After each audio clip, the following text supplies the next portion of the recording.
अस्सलाम वालेकुम, नमस्कार। हाय दोस्तों, कैसे हैं आप लोग।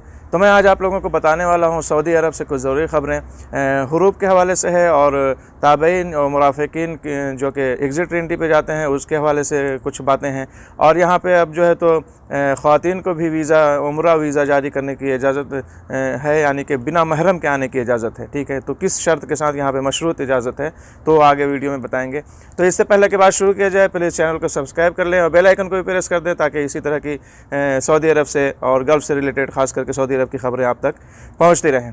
ठीक है, चलिए आइए बात शुरू करते हैं। सबसे पहले यहाँ पे जैसा कि मैंने बताया एग्ज़िट एंट्री के हवाले से, तो जैसा कि आप लोगों को सबको पता है कि जो भी यहाँ पे लोग सऊदी अरब में रहते हैं, अगर से एग्ज़िट एंट्री पे जाते हैं तो उनको यानी कि वक्त रहते आना ज़रूरी है, नहीं तो 3 साल का बैन लग जाता है। लेकिन यहाँ पे सवाल कुछ दूसरे टाइप का है। यहाँ पे सवाल ये किया गया है कि एक शख्स ने सवाल किया कि अहलिया जो है तो जो कि उनके इसमें है फैमिली वीज़े पे, यानी कि उनके तहत है और वो एग्ज़िट एंट्री पे गई हैं, वो वापस आना फ़िलहाल नहीं आना चाहती हैं, उनका अकामा कैंसिल कर दें, तो क्या ये जो है तो 3 साल का बैन होगा या उनको दोबारा कभी भी बुला सकते हैं। तो यहाँ पे जवाज़ात की तरफ से बताया गया कि ये जो 3 साल का जो ब्लैक लिस्ट होता है वो सिर्फ ममलकत में उन लोगों के लिए है जो कि ममलकत में पहले वर्क वीज़ा पे काम थे। ठीक है, वर्क वीज़े पे जो लोग हैं अगर से वो जाकर नहीं आते हैं तो उन पे जो है 3 साल का बैन लग जाता है। लेकिन अगर से कोई ताबईन है, मुराफ़िकीन है, यानी कि कोई भी अपने इसके अहल खाना जो है किसी का, वो अपने इसके तहत जो रहता है, उन पे ये पाबंदी आयद नहीं होती है।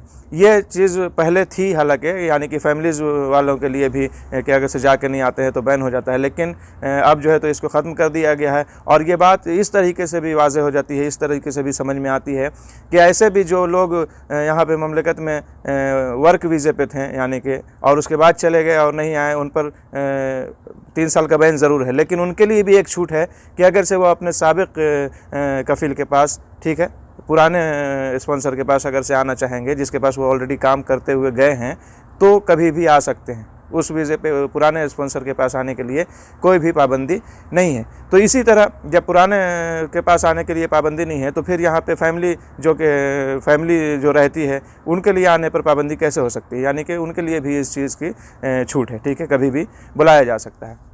अब बात करते हैं हुरूब के हवाले से। जैसा कि मैंने बताया तो एक हुरूब यहाँ पे संगीन जुर्म है, यानी कि हुरूब का मतलब कि अपने कफ़ील के यहाँ से भाग जाना कहीं दूसरी जगह। तो ये जो है तो कफ़ील को फिर ये हक़ होता है कि वो हुरूब फ़ाइल कर दे। तो हुरूब किस सूरत में फ़ाइल हो सकता है, यहाँ पे सवाल किया गया एक शख्स की तरफ से कि क्या अकामा एक्सपायर है तो हुरूब फ़ाइल किया जा सकता है। तो यहाँ पे जवाज़ात की तरफ से यही जवाब दिया गया कि हुरूब फ़ाइल करने के लिए अकामा का कारआमद होना ज़रूरी है, यानी कि हुरूब अगर से अकामा एक्सपायर है तो हुरूब फ़ाइल नहीं हो सकता है जब तक कि अकामा को तजदीद न कर लिया जाए, यानी कि रिन्यूअल न कर लिया जाए।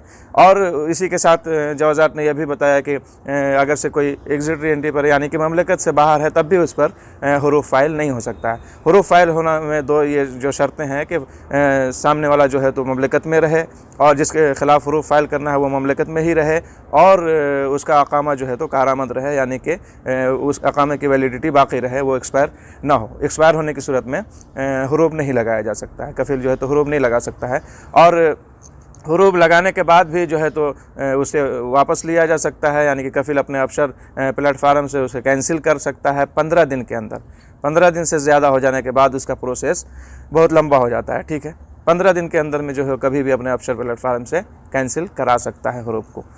तो यहाँ पे ये दोनों बात हो गई। अब बात करते हैं, जैसा कि मैंने वीडियो के शुरू में कहा कि ख़वातीन के लिए भी जो उम्रा का वीज़ा, यानी कि मिनिस्ट्री ऑफ हज उम्रा की तरफ से ये बताया गया है कि ख़वातीन के लिए अब महरम के बिना ही उम्रा वीज़ा जो है तो जारी होगा 2 शर्तों के साथ। ठीक है, पहली शर्त यह है, बताया गया है जैसा कि वो ग्रुप में आएँ। ठीक है, ग्रुप के साथ आना होगा, सिंगल नहीं, ग्रुप के साथ आएँ।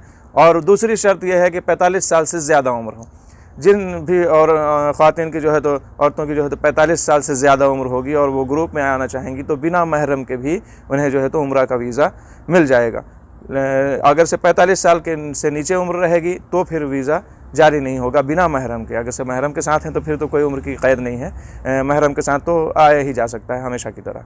ठीक है। और अभी तो कोरोना प्रोटोकॉल में भी पूरी तरीके से जो है तो नरमी कर दी गई है। अब वहाँ पे पूरी कैपेसिटी में उम्रा वगैरह सब कुछ, नमाज़ें और ज़ियारत सब कुछ जो है तो किया जा सकता है बिल्कुल आसानी से। जैसा कि आप लोग यहाँ फ़ोटो में देख सकते हैं, बताया गया है कि तमाम सिक्योरिटी एहलकारों को हिदायत दी गई है कि सऊदी अरब में जहाँ कहीं गदागर देखे जाएँ उन्हें गिरफ़्तार कर लिया जाए, ठीक है। तो यहाँ पे गदागरी यानी कि भीख मांगना ऐसे भी मना है। पहले भी ये चीज़ों का अपडेट आ चुका है, लेकिन अब रमज़ानुल मुबारक का महीना आने वाला है तो इससे पहले भी इसके लिए अलर्ट कर दिया गया है और कहा गया है कि कोई भी यानी कि भीख ना मांगे, ना उसकी मदद करे, ना भीख दे। ये सब करना जो है तो जुर्म है और सज़ा और गरामा यानी कि फ़ाइन दोनों बताया गया। 1 लाख रियाल तक का फ़ाइन और 1 साल तक की सज़ा बताया गया है भीख मांगते हुए पकड़े जाने पर, ठीक है।